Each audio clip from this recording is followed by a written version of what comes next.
guys, welcome back to my channel. So today I'm going to be talking about the top 10 books that I want to read in 2023.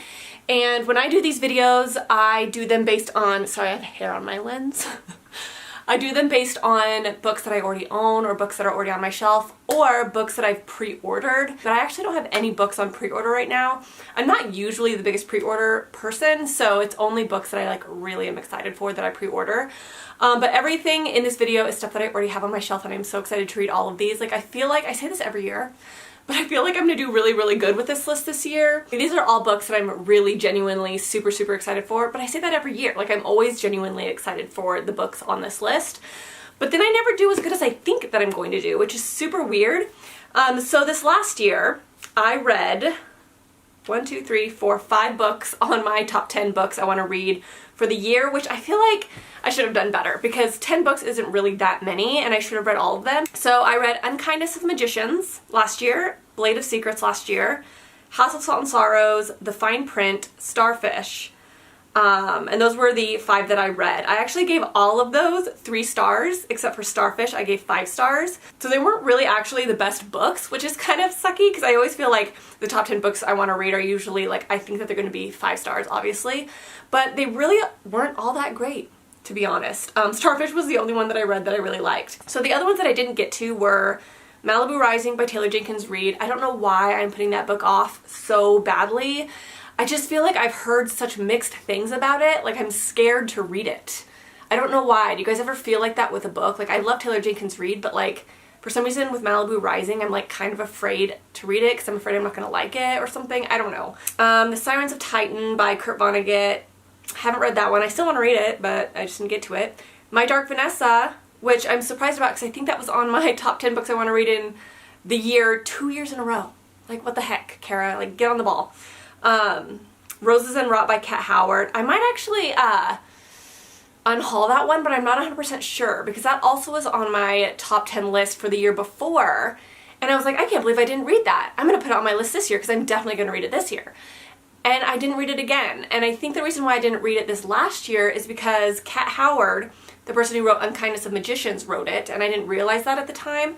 And I wasn't a huge fan of Unkindness of Magicians because it was so politically heavy, and I'm not the biggest fan of really politically heavy books, so I was kind of I don't know.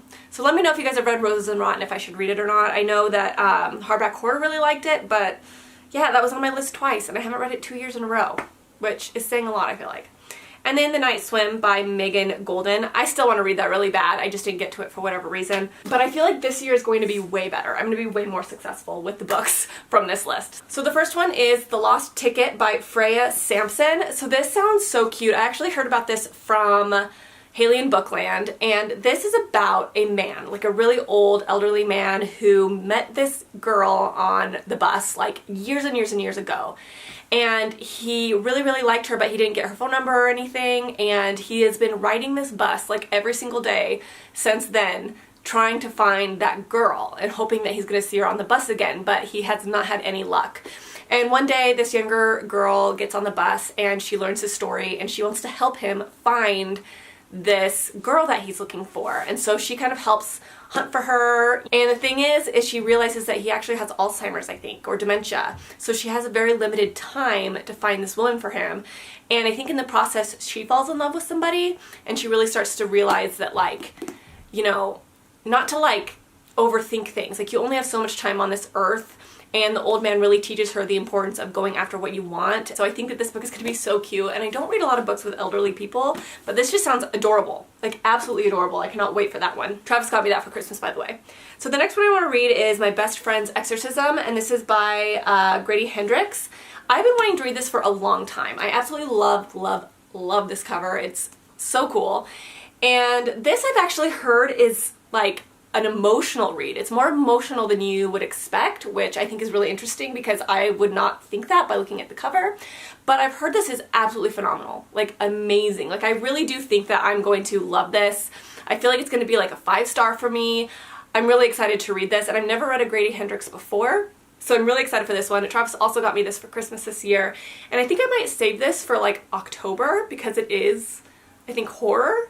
So I might save this for kind of like the spooky season, but I'm really excited for this. If I can wait that long, I don't know. The next book is Radium Girls by Kate Moore. So this is actually my cousin's book. I actually got this for her birthday, and she read it and she really, really liked it. And I've heard phenomenal things about this book. It's basically about, it's like a nonfiction, I believe, and it's about the girls who got jobs in the radium plants, and they would paint like watches and stuff with radium, and when they would do that, they would lick their brushes, dip it in the radium and like paint, and then they lick it, and basically what happened is it caused a lot of health issues, like really, really, really bad ones, like really crazy, like physical things would happen to them. Like I think one girl's jaw like fell off, which is insane.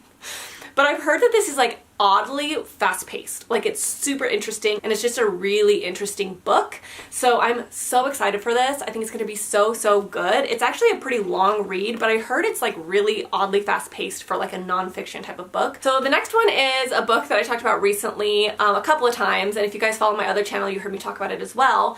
And it's My Lobotomy by Howard Dully. So this I found at a thrift store for like $1, and this is about a boy who got a lobotomy when he was a kid. His parents thought he needed one, and so they took him in to get a lobotomy, and it's like his story about his lobotomy, and he wants to know more about like why they decided to do this to him, and it kind of talks about how it's affected his life and things like that. So I think it's super interesting because I don't know very much about lobotomies. Like I know they happened, but I don't know a lot about them. So I think that this is going to be really interesting. It's not a super long book, but I think this is going to be really good. I'm really excited to read this, and I hope that it's as interesting as I think it's going to be. So the next book is a book that I found. When I saw it, I was like, ooh, that cover is gorgeous. I love the Bayou, which is surprising because I never read Where the Crawdads Sing. I watched the show, but I never read the book. But there's something just so great about the Bayou. Like, you know when you're in Disneyland and you're on Pirates of the Caribbean, and you're going through the bayou at the very, very beginning of the ride, and like the restaurant is over here, and then there's like the guy sitting on his little deck with his dog, and he's like playing the banjo. Favorite part of Disneyland. And so I was hoping that this would have similar vibes. This is Under the Bayou Moon, and the ratings are high for it. So I was like, I'm just gonna go for it. And I think that this is like a romance, which I'm all for, you guys know that. When Ellie Fields accepts a teaching job in a tiny Louisiana town deep in the bayou in 1949, she knows her life will change, but she could never imagine how dramatically. Though rightfully suspicious of outsiders who have threatened both their language and their unique culture, most of the residents come to appreciate the young and idealistic schoolteacher, and she's soon teaching just about everyone, despite opposition from both the school board and politician with ulterior motives. Ellie herself will learn from new friends, a captivating Cajun fisherman, and even a legendary white alligator haunting the bayou that will make all the difference. So it's a story of risk, resilience, and romance. So I don't know. I mean, I have no idea what to expect with this. I know it has a romance in it, but I think it might be a little bit hard-hitting, but the ratings were high on it, so I'm gonna go for it. I'm kind of excited for this one. So this next book is a book that I've been wanting to read for a while because I've heard it's very beautiful. It has like really dreamy like vibes to it, and it's just a really cool book. I've also heard kind of mixed things on it. I've heard it's a little confusing, a little bit like vague. So this is about Piranesi, who lives in this house. It's kind of like a labyrinth of a house. Like the walls are moving, and like it's just very weird. Lots of books and hallways, and everything kind of like I think changes and moves and stuff like that. And he's not afraid of this house. He lives in it, and he's learned it, and he understands it. But then this thing or this person or this, I don't know, this thing comes into the house every 2 weeks, and he's called the Other, and he wants Piranesi to help him like research something, to like gain knowledge about something. I'm not sure. But while he's doing the research for this other, weird things start to happen, and I don't know, I think someone else ends up coming in. I don't know. It's kind of a weird sounding story, but it sounds so cool. Like it sounds so interesting. Like I'm fascinated by that synopsis. So I'm excited for that one. So the next one is a romance that I heard amazing things about. This has gotten nothing but like tons of rave reviews. And it's Part of Your World by Abby Jimenez. And I think that this is a romance, like a small town romance, where like a girl goes into a small town or something and she becomes part of his world, you know, it's like your typical like Hallmark romance, I think. So I'm really excited for this, only because I just kind of like that small town rugged guy meets the more uptown like fashionista girl, similar to like It Happened One Summer. I just love that dynamic in a romance for some reason, and I feel like this is going to have that dynamic because I think he's kind of like a farmer type of guy, or like a rancher or something like that. So I think this is going to be really cute. I'm so excited for it, and I really, really hope I like this. I actually haven't read a romance that I absolutely love in a while. I feel like I'm like, do I even like romance anymore, or am I just being like really, really picky, or am I just reading the wrong ones? I don't know, but I hope that this one is going to like get me in the feels, because I feel like I've had really bad luck with romance lately, so I really hope I like this one. So the next one is a 2-book series, so I'm going to count this as 1. So technically I have 11 books on this list, but this is, I'm just going to count as 1. I want to read Spin the Dawn and Unravel the Dusk. So this is a duology, and I've had this on my shelf forever, and I love these covers, and I've heard such great things about these 2 books. They are YA, and I don't feel like I read a ton of like YA fantasy. I don't know why. I think I just miss like a different type of romance that you get in like new adult fantasy. And so I kind of just stopped reading YA fantasy as much. I mean, I do sometimes, but this book series I really want to read. I don't want to like unhaul these because I do still really want to read them, so why not read them this year? And it'll be really nice to read both of them kind of like right near each other, like back to back hopefully, and just kind of dive into this world. And yeah, I'm really excited because I've heard such amazing things about these, and I think they're going to be really good. So let me know what you guys think about these. I know that these are fairly old. These aren't new releases by any means, but I've heard great things, and I'm really excited to read them. So the next book is Book Lovers by Emily Henry. So this one, do you guys ever get really stubborn when like books become really popular and you just don't want to read them because they're so popular? That's how I feel I've gotten with Emily Henry, and I don't know why. Like, people talk about her books all the time, but I've never read one because I'm just stubborn about it. Like, I'm like, she's too popular. But like, I've never cared about that. I don't know. Sometimes that happens to me though, and I feel like Emily Henry is like the perfect example of me being stubborn about an author. And I think part of the reason is because the artist who does her covers, she always makes the men look really dorky, and it turns me off, honestly. And so I'm just kind of like, I don't know if I want to read that. But I've heard Book Lovers is really good. Well, I've heard a lot of her books are really good, but I think this one is like the top fave of most people.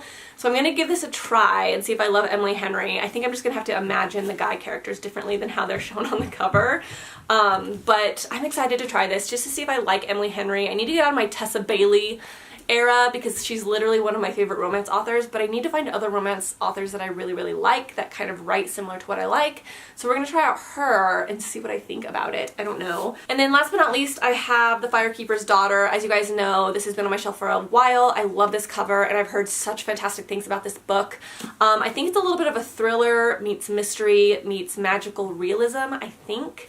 And that's pretty much all I want to know going into it. I don't want to know too much. I think the main character might be Native American. I think everyone talks great about this. I don't think I've heard one negative review about this book. So I don't know if my like standards are too high for this one and I'm like overhyping it up to myself, but I think I'm really gonna like it. It is a bit longer. I think this is the longest one I have on this list. I have a feeling this is gonna be maybe a bit more of a hard-hitting thriller, which I think that's a genre I tend to really like, is like hard-hitting thrillers that kind of make you think a little bit. Sort of like The Push. Like, it really like gives you unique, fun, interesting things to like chew on, you know, and you think about them for like a long time after you read them. I kind of feel like this might be that for me. But anyways, this is the last one on the list. Super, super excited about it. I don't know which one I'm actually going to start first. I think, let's see, which one do I want to do first? I think this one might be my first. This might be my go-to. I'm reading a book right now, but after I read that one, I think I might want to start with this one. Just because I'm in the mood for something really cute and adorable. And then maybe Radium Girls? I might start Radium Girls. This one. I don't know. What do you guys think? Should I do this one, or Radium Girls? Let me know. Alright, so that is it, guys. I hope you enjoyed this video, and let me know what you guys want to read this year. What are your like top 5, top 3, or your absolute #1 book that you really want to read this year? Or do you have any books that you're really excited to come out? Do you have anything that's pre-ordered that you're really excited about? Let me know. I'd be very curious. And I will be back soon with another video. I want to talk about some recent reads that I've read recently. Obviously. I haven't done a wrap-up, I feel like, in a while. I have quite a few books to talk about. But I also need to do my awards You guys know I have like an awards thing where I like talk about all the awards that I want to give, like best couple, best new writer that I've read this year, best, you know, new character, whatever, and kind of talk about my awards of the year. So anyways, guys, thanks so much for watching, and I will see you guys in my next video.